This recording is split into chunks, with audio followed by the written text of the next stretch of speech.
भारत के दारुल हुकूमत नई दिल्ली में होने वाले धमाके के बाद इस वक्त सूरत हाल तशवीशनाक है और मामला खतरनाक रुख इख्तियार कर गया है। पाकिस्तान ने भी एक नया नोटम जारी कर दिया है, लाहौर की एयर स्पेस बंद करने का फैसला। और इस वक्त बॉर्डर के अक्रॉस पाकिस्तानी साइड पे पाकिस्तान एयरफोर्स और इंडियन साइड पर इंडियन एयरफोर्स की कुछ हैवी मूवमेंट, इस हवाले से कुछ एक्सक्लूसिव डिटेल्स हैं जो आपके सामने रखनी है। पाकिस्तान एयरफोर्स और पाकिस्तान आर्मी और पाकिस्तान नेवी तीनों को इस वक्त हाई अलर्ट पे डाल दिया गया है और भारत के इस फॉल्स फ्लैग के हवाले से भी कुछ तशवीशनाक डिटेल्स हैं जो आपके सामने रखनी है। और इस वक्त मैं ट्रैवल कर रहा हूं, लेकिन ये कुछ ऐसी डिटेल्स हैं जो आपके सामने रखना बहुत जरूरी थी और इन्हें समझना भी हर पाकिस्तानी के लिए इस वक्त बहुत जरूरी है। और भारत का हमने पूरी रिसर्च करके हमारी टीम ने जो एक नैरेटिव अब बिल्ड करने की अराउंड दिस इंसिडेंट, जो कि बड़ा अफसोसनाक है, जो बिल्ड करके सिंदूर 2.0 की तरफ इंडिया बढ़ने जा रहा है, उसे भी हमने समझना है। अगर अभी तक आपने इस वीडियो को लाइक नहीं किया तो लाइक जरूर कर दें, कमेंट सेक्शन में पाकिस्तान जिंदाबाद का नारा जरूर लिखें और जिन लोगों ने चैनल को सब्सक्राइब नहीं किया उनसे मेरी ये दरखास्त है कि चैनल को भी लाजमी सब्सक्राइब कर लें। नाज़रीन इकराम, नई दिल्ली में ये धमाका होता है। कुछ खबरें आती हैं ट्विन ब्लास्ट है, यानी दो धमाके हुए, बाद में कहा जाता है कि ये एक सिंगल ब्लास्ट है। फिर ये सीएनजी सिलेंडर के फटने की खबर भी आती है कि भाई ये सीएनजी सिलेंडर जो है उसके फटने से ये इंसिडेंट हुआ। लेकिन अब जो इसे रंग दिया जा रहा है, क्योंकि इंडिया ने जंगी मशक़ें कर ली हैं, त्रिशूल एक्सरसाइज और इंडिया की तारीख की सबसे बड़ी ट्राई सर्विसेज एक्सरसाइजेज एक ऐसे मौके पर जब इंडिया के अंदर नोटम्स पर नोटम्स जारी हुए हैं, बल्कि नोटम्स की एक भरमार कर दी गई है और इंडिया अपनी वो जंगी मशकों के बिल्कुल एक इख्तिताम के ऊपर है और Indian media already terror related जो नैरेटिव है वो बिल्ड कर रहा है। तो अब अगर हम इस सिनेरियो को भी समझें तो बहुत कुछ हमारे सामने जो है वो क्लियर हो जाता है। लेकिन इस वक्त जो सूरत हाल है नाज़रीन इकराम, एक तो तशवीशनाक पहलू ये है कि अफगान तालिबान रिजीम जो है वो इस वक्त फेक क्लेम्स जो हैं भारत की ईमा पर, क्योंकि ऑब्वियसली आपको पता है कि भारत और तालिबानी रिजीम कितने करीब हैं, तो पाकिस्तान ने कुछ इंटेलिजेंस सोर्सेज से जो तालिबानी रिजीम है उसके कुछ सोशल मीडिया अकाउंट्स और कुछ उनके व्हाट्सएप ग्रुप्स हैं जहां पर ये नैरेटिव अब टो किया जा रहा है कि भाई लश्कर जो है उसने इसकी जिम्मेदारी कबूल कर ली है, जिसके हवाले से इंडिया ये एलिगेशन लगाता है without any proof, without an evidence कि वो पाकिस्तान बेस्ड एक टेरर आउटफिट है और पाकिस्तान जो है वो उन्हें नर्चर करता है और पाकिस्तान लश्कर और जैश को इंडिया के खिलाफ दहशतगर्दी के लिए इस्तेमाल करता है। ये नैरेटिव इंडियन मीडिया और इंडियन गवर्नमेंट का पहले से रहा है, विदाउट एविडेंस आज तक कोई सबूत तो नहीं दे सके।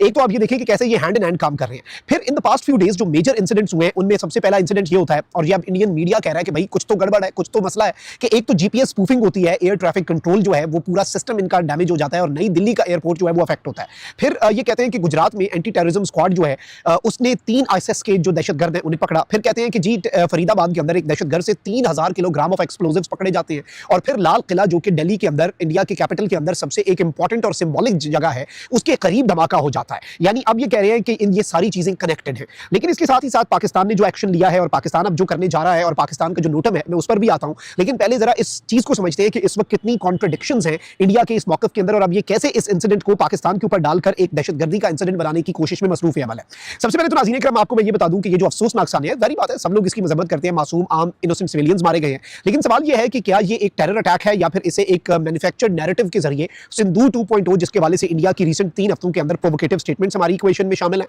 नोटम्स जारी हो चुके हैं, military buildup, tri services exercises, हर चीज इस जानिब इशारा कर रही है कि दे आर प्लानिंग समथिंग। और ये बिल्कुल एक सिंक्रोनाइज तरीके से रॉ की तैयारियां, इंडियन फोर्सेस की तैयारियां, इनकी स्टेटमेंट्स और फिर उसके बाद जो नैरेटिव है, नैरेटिव इंडियन मीडिया के जरिए जो टो किया जा रहा है, इसकी बुनियाद बनाई जा रही थी। लेकिन अब आप ये देखें कि 3-4 चीजें हैं जिससे मसला जो है वो ज्यादा गंभीर हो रहा है। सबसे पहले तो पहला सवाल ये हो रहा है कि ये जो गाड़ी जिसमें धमाका होता है, क्या ये सुजुकी मारुति है या हुंडई की i20 है। अब लोकल विटनेस जो है नाज़रीन इकराम, जिसने वहां से मलबे में से जो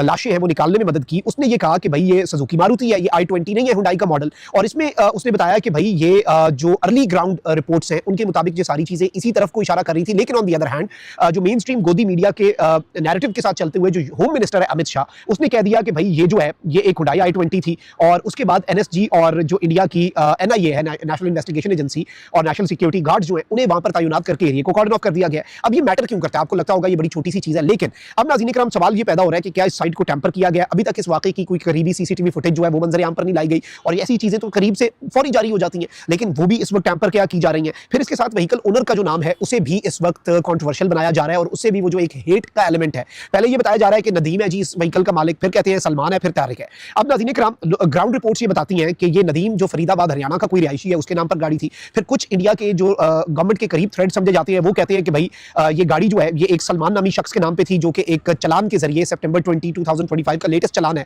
उसके जरिए कंफर्म हो रहा है। लेकिन अब ये कह रहे हैं कि जी ये तारिक एक शख्स है जो कि जम्मू कश्मीर पुलवामा से ताल्लुक रखता है, उसके नाम पर है। अब ये पुलवामा का एक तो वो जो एक चीज वापस वो याद करवाना और उसके साथ इसे कनेक्ट किया जाना, और ओनरशिप ट्रेल जो है वो अब यूं लग रहा है कि वो स्क्रिप्टेड है और हरियाणा से कश्मीर ओवरनाइट ही ये तब्दीली हो रही है। इसकी वजह यह है कि सिर्फ सेंसेशनलिज्म और वो जो एक नैरेटिव है ताकि इसे एक टेरर इंसिडेंट का रंग दिया जा सके without any proof, without any evidence, उसकी ये बेसिकली बुनियाद डाल रहे हैं।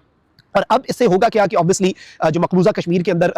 जुल्म जबर है उसको ये तेज़ कर देंगे, इंटेंसिफाई कर देंगे। फिर मुसलमानों के खिलाफ एक नैरेटिव जो है वो इस वक्त इस्लामोफोबिया, फिर जो पाकिस्तान के साथ और ब्लेम पाकिस्तान के ऊपर डालकर जो चीज़ें कर रहे हैं वो हम सबके सामने। लेकिन अब इस सारी सूरत हाल के अंदर ये चीज़ याद रखिएगा कि इंडिया के अंदर अब ये बात हो रही है कि भाई मजीद टेरर इंसिडेंट्स होंगे, मजीद शहरों के लिए हाई अलर्ट पे शहरों को डाल दिया गया है। अब शहरों को हाई अलर्ट पे क्यों डाला गया? अगर तो ये CNG ब्लास्ट था या फिर इन्होंने यही नैरेटिव लेकर चलना था कि this is just a CNG blast, तो बाकी शहरों को हाई अलर्ट पे आप ना डालते भाई। और ये अगर एक एक्सीडेंट ही था तो इंडिया इसे हर एंगल से इस वक्त इन्वेस्टिगेट करके कोई नैरेटिव ऐसा सबके सामने ये लाएंगे जिसमें ये पाकिस्तान के ऊपर ब्लेम शिफ्ट करें और फिर ऑब्वियसली उसे यूज करके ये सिंदूर 2.0 जिसके हवाले से ये कह चुके हैं कि इट हैज ऑलरेडी स्टार्टेड, तो ये सिंदूर 2.0 और अभी ये बताया जा रहा है कि LOC के करीब जो है पाकिस्तान की एयरफोर्स तो मुकम्मल हाई अलर्ट पे। मैं आपको बताऊं जो पाकिस्तान एयरफोर्स का कमांड एंड कंट्रोल का नेटवर्क है ना वो इतना बेहतरीन है और भारत के अंदर आम हालात में भी कोई तैयारा उड़ता है ना तो उस तैयारे को एंगेज करने के लिए हमारा तैयारा भी उड़ जाता है, वो बेशक इधर आए या ना आए। ये 24/7 एक्सरसाइज चल रही होती है, मतलब इस कदर पाकिस्तान रियल टाइम में चल रहा होता है। और इस वक्त भी इंडियन एयरफोर्स की कुछ हैवी मूवमेंट देखी गई है और पाकिस्तान ने एक नोटम जारी किया। अब ये नोटम बड़ा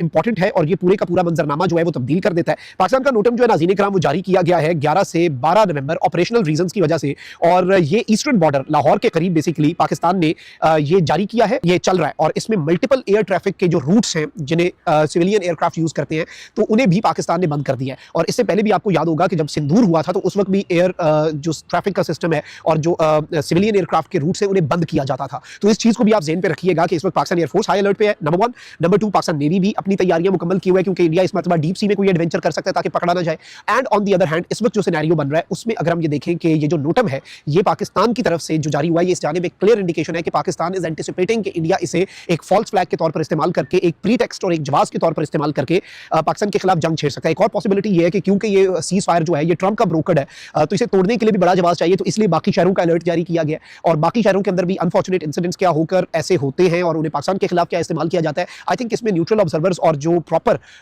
दुनिया के अहम तरीन ममालिक हैं उन्हें फौरी इसके अंदर मामले के अंदर इंटरवीन करके एक बड़ी तबाही जिसपे इस खित्ते को और अल्टीमेटली दुनिया को नरेंद्र मोदी लेकर जाना चाहता है